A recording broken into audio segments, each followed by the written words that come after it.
Uh, I know we have a lot of visitors here this morning. I'm super stoked about that. Welcome. I'm really glad that you're here.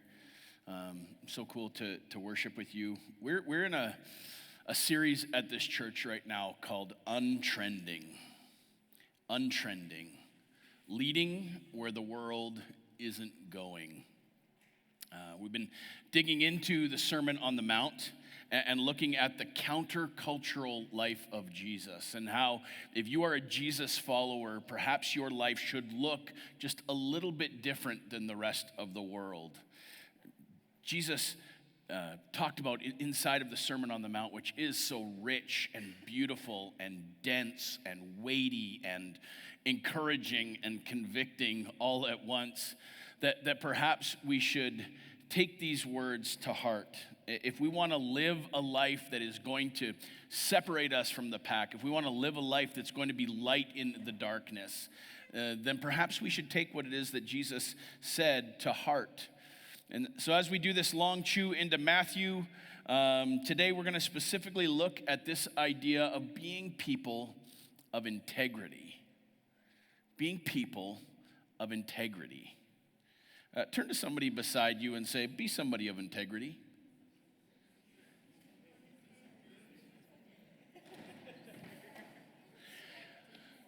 Integrity just means doing what you said you would do. Doing what you said you would do.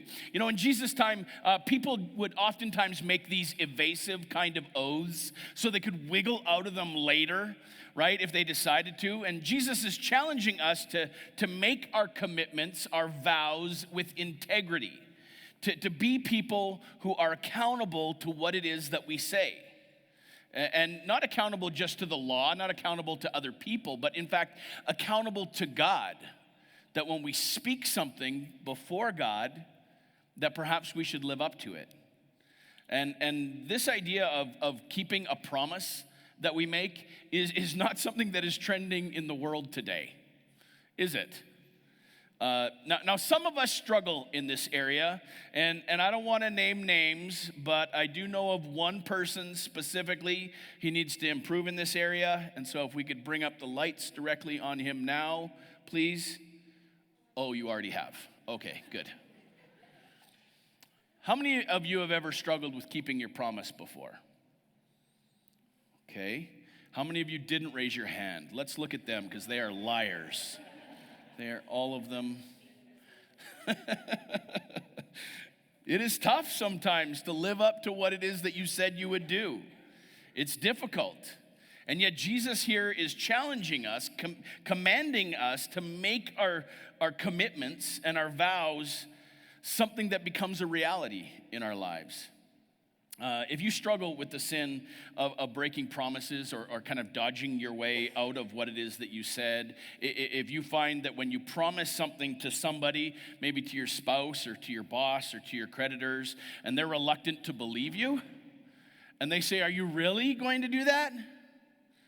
Then maybe there are some things that we can look at in this verse today that would help us in our everyday lives to be people of more integrity. And the first thing that I think this verse points out to us is we need to stop looking for loopholes. Stop looking for loopholes. Once when I first started leading in the church, I had no idea what it is that I was doing. Some of you who are here today, you left the church as soon as I took over. And I don't blame you at all. I was super green and had no idea what it is that I was doing. When they decided to make me leader of the church, to give you some perspective, I was currently the leader of the greeting team. That was my qualification. And a drama teacher. I could fake it. But this guy came to me early on, and he looked me in the eyes, and I didn't really know any better, but he said to me, Frank, I believe that I have biblical grounds for divorcing my wife because she has committed adultery according to Matthew 5:28. Now, if you remember that verse from last week, if you're following along with us, Matthew 28 is the verse in which Jesus said that even if you look at another person lustfully, you have already committed adultery in your heart. And I guess this guy's reasoning was that since his wife had looked at a guy walking down the street one time just a little bit too long, that he had biblical grounds to divorce her. He had permission. It was in God's word. And this is exactly the legalistic kind of loophole that Jesus spoke against. If anything, his point in this passage that we looked at last week is to actually take your vows even more seriously. Didn't Frankie do a great job last week? Man, very thankful for her. That we should be taking our vow even more passionately.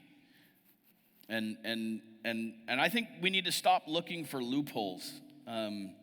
If we try hard enough, we can find a way to get out of almost everything that we promise to. It's easy enough if you start to get creative. Right? I heard of a fellow who put a pool in his backyard, and when the job was done, he refused to pay the guy for putting in the pool because it was 17 inches further north than he had asked the guy to put it in.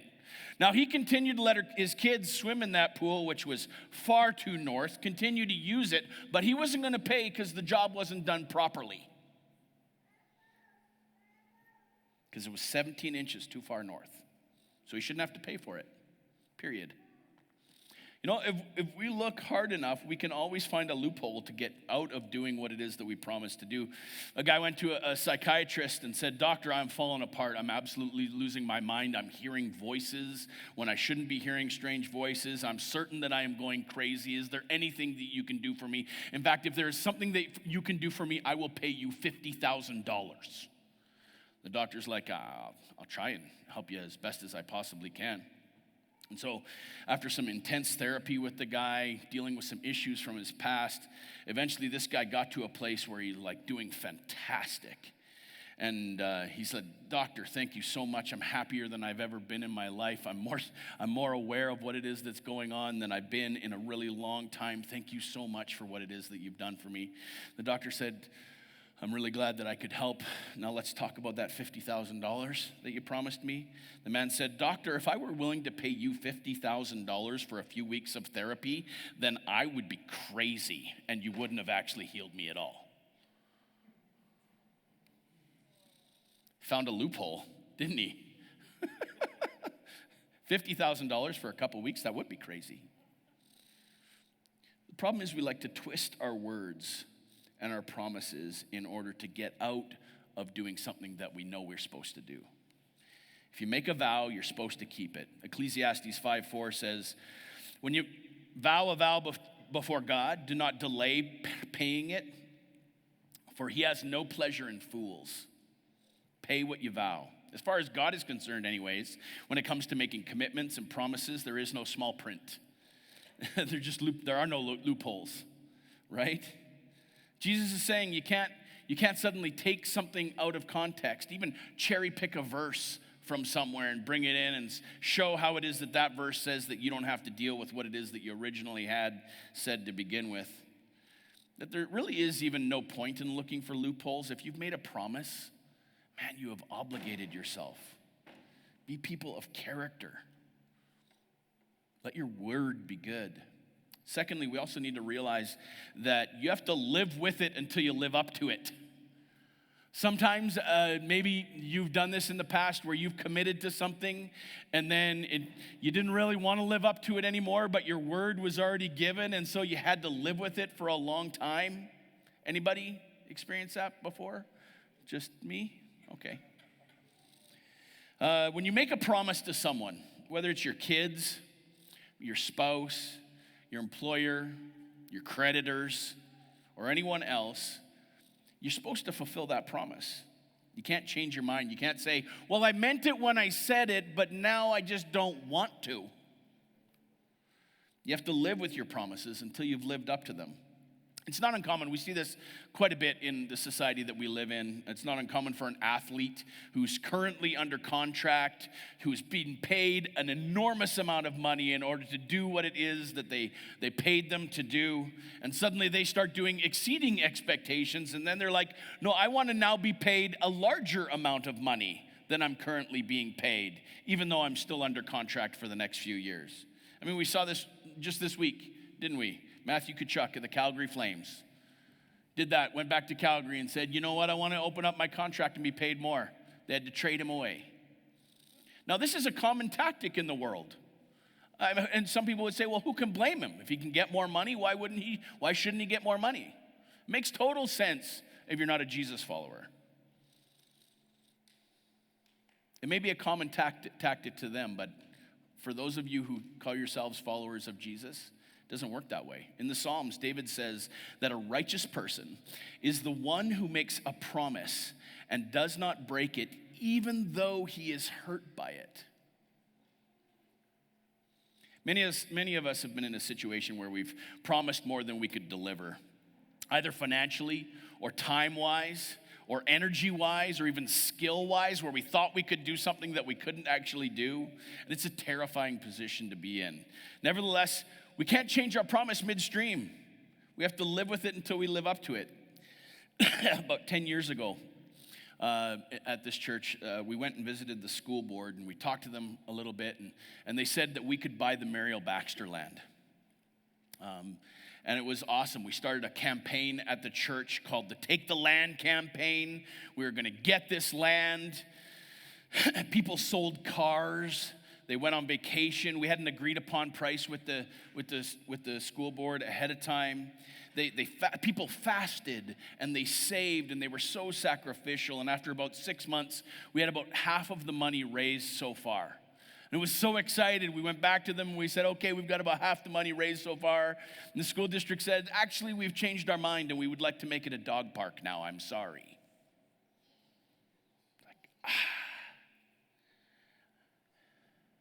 I looked like a fool. Have you ever made promises you regret? I had to ask myself, okay, is there something that we can do to fulfill this obligation so that I'm no longer bound to it? It may be that you have to pay a higher price for something, even to the point that it hurts, but you have to do everything that you can in order to fulfill your obligation. We had to go to each person individually and say, would you like us to give your money back? And we did that for some people. The rest has been sitting in an account for 8 years, waiting for some sort of land that eventually we might be able to take. Why? Because we made a promise. Now, perhaps we missed God in the beginning of it, made a promise that we couldn't deliver on. What it comes down to is, though, whether I meant to or not, I lacked integrity. Some people left the church over it. It was really hard. But we've tried as best as we could to live up to our original promise, even though we could have used that 100+ K multiple times in the last 8 years. Keep your promise as best you can and fulfill it until you get to a place where you're no longer bound to do it. Changing gears, I'm about to say something that is extremely unpopular in culture, so please forgive me.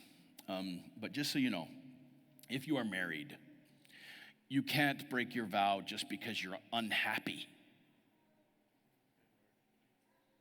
There are biblical conditions for divorce, and we'll examine and talk about that maybe just a little bit more in a few weeks. But I'm going to tell you right now, none of those conditions are, I'm not happy. None of them are, we grew apart. None of them are, well, we argued so much it's better for the kids if we just separated. You know, yesterday I did a marriage renewal out at Wycliffe. They'd been married for 10 years, and they wanted to renew their vows together, and it was beautiful. Renewals are nice, but they're not mandatory, right? They're not required. It's just something that some people do, and because your words and your promises that you made at the very beginning still hold true today. So I asked them to up the ante just a little bit. It's cool that we're just not going to say the things that you said before, but let's up the ante just a little bit. What could make your vows even more rock solid? We all said something along the lines of "till death do us part," which is really nice and kind of general. But how about, I am going to stay with you even if you cheat on me. I'm going to stay with you even if you embarrass me and neglect me or make a fool of me. Even if you're a lousy parent, I'm going to stay with you. Even if eventually I just can't even stand the sight of you, I'm going to stay with you. I will always be married to you as long as I live. These are tough promises to make, aren't they?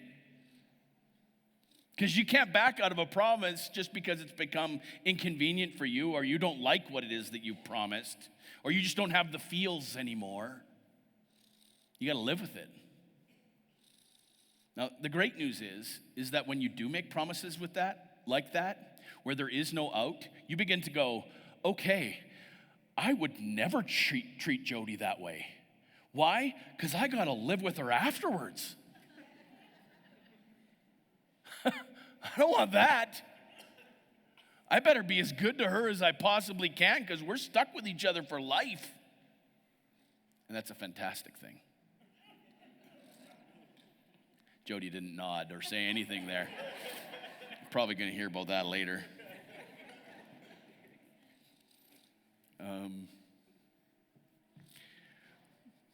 But what do you do when you've over-obligated yourself?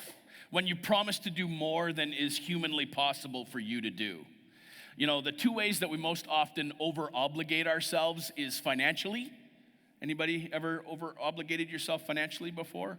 Or time-wise, where we promised to do something because we thought we'd have more time to do it? Yeah. This oftentimes, when we overextend ourselves, even financially, we're often tempted to do things like declare bankruptcy and get out from underneath the pressure once and for all. And this oftentimes just leaves our creditors holding the bag. And I don't think that's the best option, to be honest. A better option, though much more painful, is to just ask your creditors for more time. You know, Don, a fellow that I know who is in business for himself, overextended himself financially about 10 years ago to the point that he was at risk of losing everything. He was over $400,000 in debt. And his lawyer told him, you know, you don't have to fight this losing battle. You can just declare bankruptcy. You can rent the building across the street and start over from scratch. However, Don decided not to file against bankruptcy. And he chose instead to pay every single person back, even though his payments were brutally late.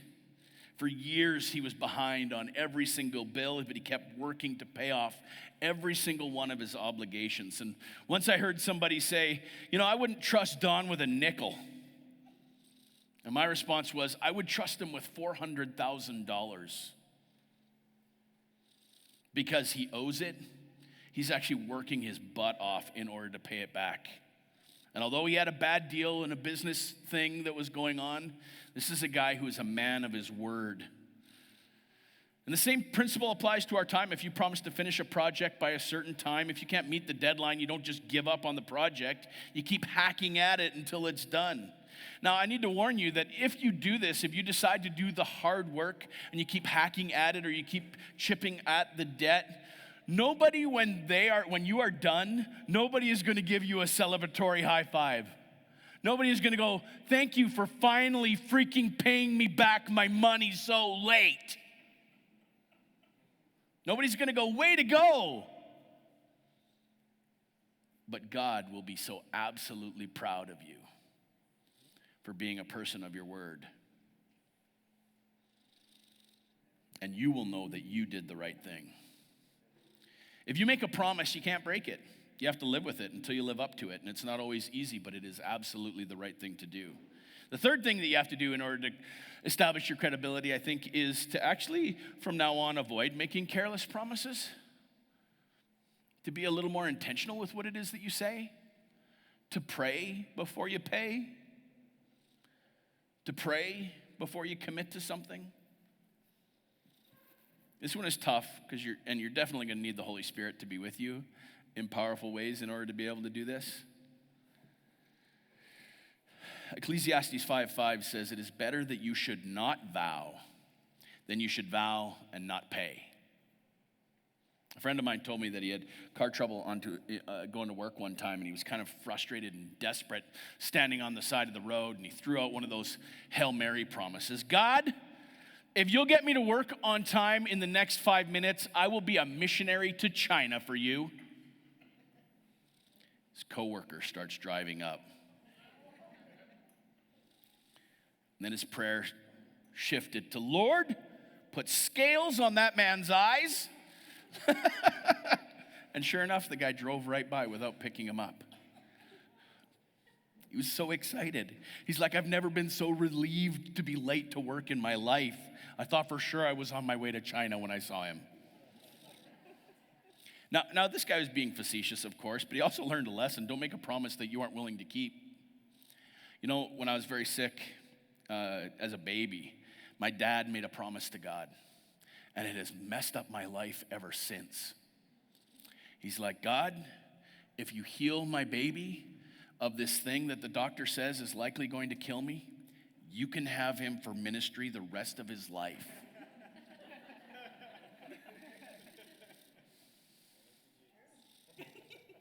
Ma, there are so many times I don't want this. My dad made a promise. And it's probably the best, most wonderful freaking job in the entire world. But there are days.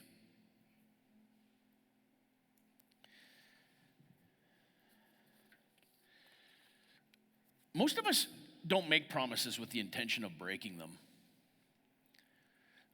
However, sometimes we do make promises just a little bit carelessly. Out of desperation, we'll promise to pay more for something than we probably should, or we'll promise to visit with somebody and then not ever make time to actually do it, or we'll promise to spend time with somebody doing such and such, and then we just get a better offer, and so we choose to do something else. But it is better not to make the promise at all than to make a promise and not keep it. Broken promises destroy your credibility with others. They create a barrier between you and them and a barrier between you and God. So make fewer promises. Be careful before you commit. In an article I read a little while back, it says that the world is divided into two classes of people. The few who make good on their promises, even if they don't promise as much, and the many who don't.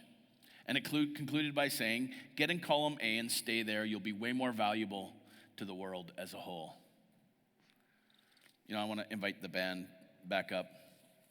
I was in a meeting with somebody once, and it was an old boss of mine who was in a meeting with another guy, and he made a promise to the client on what it is that he was going to do, and the client looked to the boss and he said, can I have your word on what it is that you just said?